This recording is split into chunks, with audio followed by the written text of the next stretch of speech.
Our society has such a weird obsession with youth. Like, oh my gosh.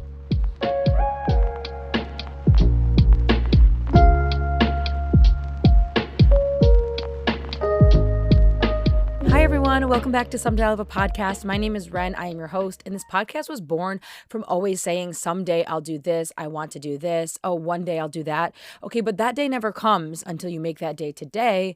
So Someday I'll Have a Podcast is a random mix of stuff, very lightly edited, very much raw, real, not scripted, just random notes that I'm going off of. It could be anything. And today we're covering not so much like the obsession with youth in our culture, but more so like we don't talk enough about that it's never too late to start. And that I think is something big, that is something valuable. And so let's chat. Let's talk about it. Hold on, I have to get a sip of coffee. My coffee's like halfway across the room right now. Before we really dive in, let me know what you think of this audio quality. I'm actually in a different room than usual. And I feel like because there's so much furniture in here that like the acoustics are pretty stellar. So let me know what you think about the audio quality. We're all about the home studio over here. Everything we do is me, myself, and I. That is the team of this, of the YouTube channel, of every single piece of content that I create. Actually, that's not true. I do have a cameraman every so often named my boyfriend. Anyway, let's dive into the topic just a little bit. Because yes, our culture does have an insane, weird obsession with youth. And I don't want to get into the nitty gritty of that necessarily. Like we can talk about beauty standards and trigger warning, pedophilia, and all of that in a different episode. Let me know if you want me to deep dive about that because, girl, we could go so many directions, go so deep into that. But I'm talking more so about like starting something new or being successful. We are so excited about the 30 under 30 from Forbes magazine, or like so-and-so did all of this stuff by the age of 22. But what about the people who are starting fresh at 40, the entrepreneurs who are starting something new at the age of 50? I want to hear those success stories just as much as I want to hear about the billionaire who was only 25. I really do, because we are ever evolving creatures. We change, we learn, we experience life, and that gives us skills and ideas and notions that you can only get from experiencing life, from having those years of life under your belt. And now listen, I'm only 27, so like take this all with a grain of sugar, but I want to hear those success stories. I want to hear about the people who started a business at an older age. I want to hear about the people who had a whole career shift, or people that became a parent at 45 or 50. I do, because why are we so obsessed with the youth? And this is not to say that we should not celebrate these amazing things that young people are doing. As a young person, if I can still qualify myself as that, I love it. And I think it's so inspiring to see kids on America's Got Talent and, you know, young people starting businesses, young people opting out of college to pave their own way. Like there's so many amazing things, and this is not to discredit or take away the shine and sparkle from those younger success stories. But why are we so obsessed with them?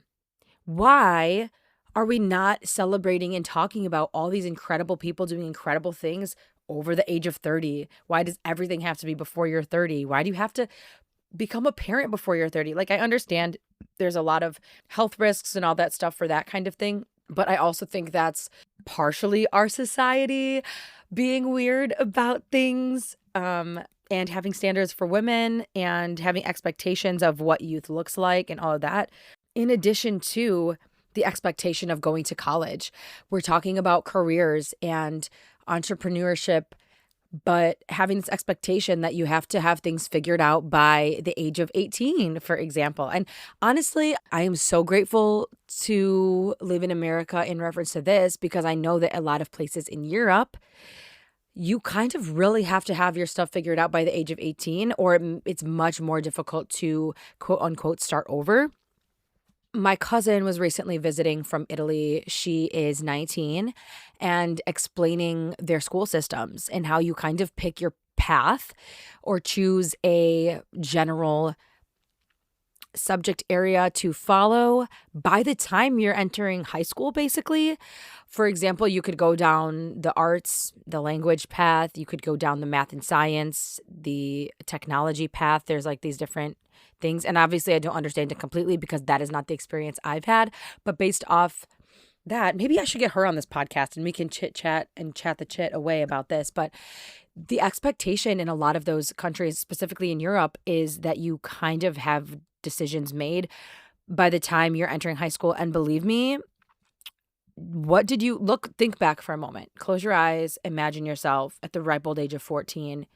What actually did you know about the world? What actually did you know about yourself besides the fact that you really like this TV show and this video game and that the clothes that you're wearing? And like, you don't know shit. You don't know shit when you're 14. Not about the world, not about yourself. Shit, I don't know. Honestly, I'm going to make the bold statement of saying most 30-year-olds are still figuring that out. Like, our frontal lobes are finally finalizing their development stage, and that's like 15 years later. 15 extra years. And so these expectations of knowing what you want to do at 14, for example, in Europe, at 18, for example, in the US, when you're expected to go to college or go to trade school or get a job right away. And it's like, sure, obviously you need to like be a part of the world, support yourself, the economy, all that, like blah, blah, blah. Denormalize, unnormalize, what is the word? To make it not normal to change your major 5 times in college, or to expect individuals to follow through with their quote unquote career path that they set out on as soon as they entered college at the age of 18. Like, girl, what? I am still figuring out what I want to do and what my purpose is, and I'm 27. And I have a feeling that I could still be figuring that out in a few years, and there's nothing wrong with that. It kind of circles back to our culture, not only celebrating, but having the expectation that we should be at a certain place in our careers, in our lives, like experiencing certain life events by these certain ages, but it's simply not the case. And with that being said, we should be celebrating retirement in the same way that we celebrate graduations, high school graduations, middle school graduations. We should be celebrating breakups, and we should be celebrating career changes and new ideas and new ventures. And maybe it's because I am like in this creator space of like trying to figure out what works in a space of like YouTube and video content creation and podcasting that I'm so excited about and wanting to support people like taking a chance and taking a risk on something. Maybe that's why I have this frame of mind. But with this experience, I think there's so much value in shifting to that mindset of new ventures, trying something, starting something. It's not going to be good when you start. It's not going to be successful right away. And hell, a lot of these ventures very well might not be successful at all. But it also depends what you define as success, right? This is like the age-old question. What do you define as success? Money, power, status, like happiness, some zen shit like that. But if you are at a point in your life where you're like, okay, I have achieved all these things. I have the title, the money, the power, whatever. I want something meaningful, or I want to try something. Like, the conversation about how you define success doesn't even really need to be in the picture. Pushing yourself past the bounds of what society has created for you and written for you and told you, that is success, no matter how you define it. Like, I don't really care. Pushing past expectations of what you're supposed to be and what you're supposed to look like and be like and act like, there is so much power in that. That's when you take back your life. That's when you claim your life for yourself. That is often starting over or starting something new at any age. It is never too late to start. And I also say that because I follow like people on YouTube.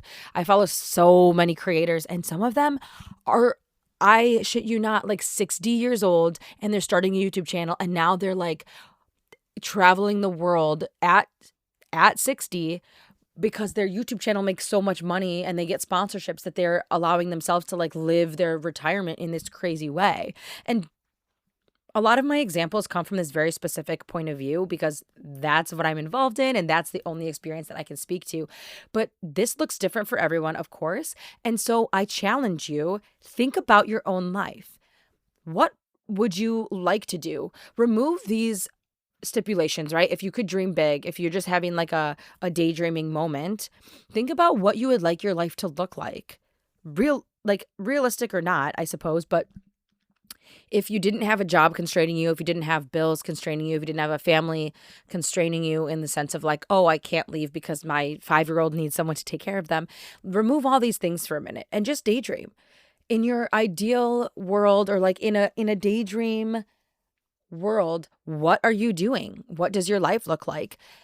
And then find ways to translate that into your day-to-day. If it's not obvious, I'm trying really hard to include different walks of life in my examples. But truthfully, this can look so many different ways, like sailing across the Atlantic Ocean. Maybe that's your dream. Now I'm just trying to get some silly little examples here. The point remains the same. It is never too late to start. Maybe you had an entire career, a life that you committed to this one thing, and now it's shifting. It's never too late to start something new that you dreamed of. Maybe you had this career and now you want to be a cook.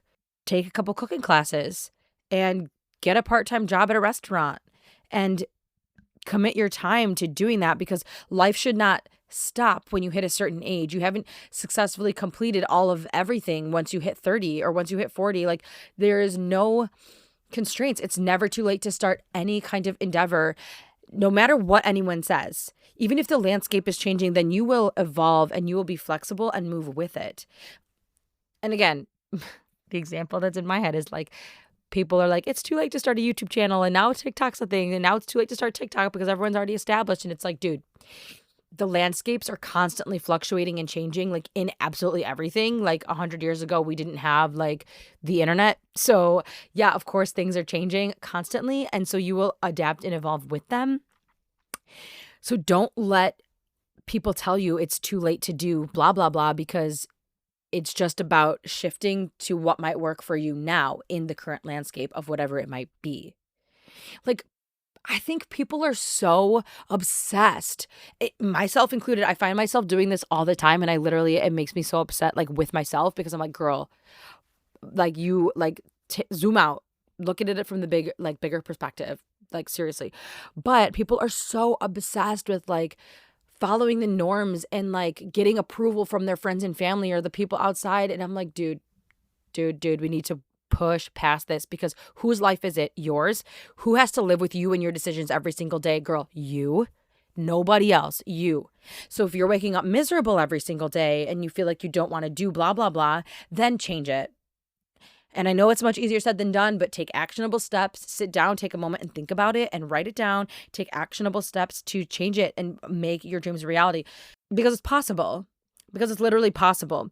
And a lot of times I've had this so much recently because I don't have traditional work. We move around all the time. I pick up random restaurant gigs as whenever I can. I make user-generated content, social media management for a roofing company. I teach English online. I pretty much do everything I can possibly do to not work a traditional job, because I love the freedom that I've built into my lifestyle. Because if anyone tried to tell me I couldn't take 30 trips per year, like, I think I would like pass out. Okay, not 30, but at least 20. Like, literally every day's an adventure. And that's the life that I'm creating. And then I sit here and I stress about money and I freak out and I'm like, oh my gosh, I can't afford this and blah, blah, blah. And I remind myself, this is the life you have chosen, because the reward is greater than not the risk. Because the reward is greater than the worry, I suppose, is what I'm getting at. And I always find a way to make it work. I'm the make it happen girl, because I really don't give a shit. I refuse to live a life that is not written by me. And, I love doing these podcasts because I hope that this reaches you, but this is also so helpful for me because it kind of gives myself a little reset and reminder, and it just helps me to flesh out my own ideas. And I've, again, built this into part of my life, a space where I can do that. And hopefully it can inspire you challenge you to think a different way, give you a new idea, whatever it may be, with every single episode, not just this one where I'm talking about like it's never too late to start. I mean, every episode I challenge you to think in a different way. And I want you to challenge me back. Seriously, I want this to be a conversation. I always say that. My DMs are always open. You can comment on the show or whatever streaming platform. It's easiest for me to see them on Spotify or YouTube, but that's besides the point. So I leave you with this. Do something. Start something new. I don't care what the hell it is, but start it and tell me about it, because I want to celebrate your wins with you. And starting is a win. Starting is the hardest part. It is. And it's so cliche and I don't even care, because starting is the hardest part. Just like literally this podcast. Someday I'll have a podcast. I had to actually just start it. And I had to do some research and I had to learn some new stuff. And honestly, that's the part I hate the most about a new endeavor, because I want to just like start something and like be good at it. But it takes time and effort and energy, and you have to push through the discomfort to get to the cool shit. And that's that. My favorite part of the episode every time is that I give you a song that I've been listening to on repeat, because I feel like music brings us together. I feel like music is super powerful, whether it's just a fun little jam to dance around to or like a song that like moves you deeply. But what I've been listening to a lot lately, okay, here's a good one. Here's a really good one, actually. It's called We Are the People with Bono, Martin Garrix, The Edge. It's EDM, but it's like not hard to get into. Like it's a kind of song that anyone can enjoy. I truly believe that. And it's incredible, and it will revive hope in you. And I want you to listen to it. I'll have it linked here, connected to the episode, and it's in the show notes and all that. It's a good one, and I do highly recommend if you want something that's just uplifting. And it kind of goes totally along with this theme of this podcast episode today. So with all that being said, thank you so much for being here, for listening, for rating and giving a little review, because it helps me push the podcast. It means a lot to me. Even if you hated it, give it a rate. Actually, sure, why not? Be honest. Let's be honest around here. Also, word of mouth is very helpful. So if you can just share this podcast with a friend or put it on your story online or whatever is your preferred way to share things, please do that. It's awesome to share things that we enjoy, support small creators and businesses and blah, blah, blah. And everything else that I do is also linked in the show notes, so check that out. And thank you again. My thank yous take forever. It's literally like a Midwestern goodbye, where it's like you say bye 65 times. Okay, I'm going for now, for real. Goodbye.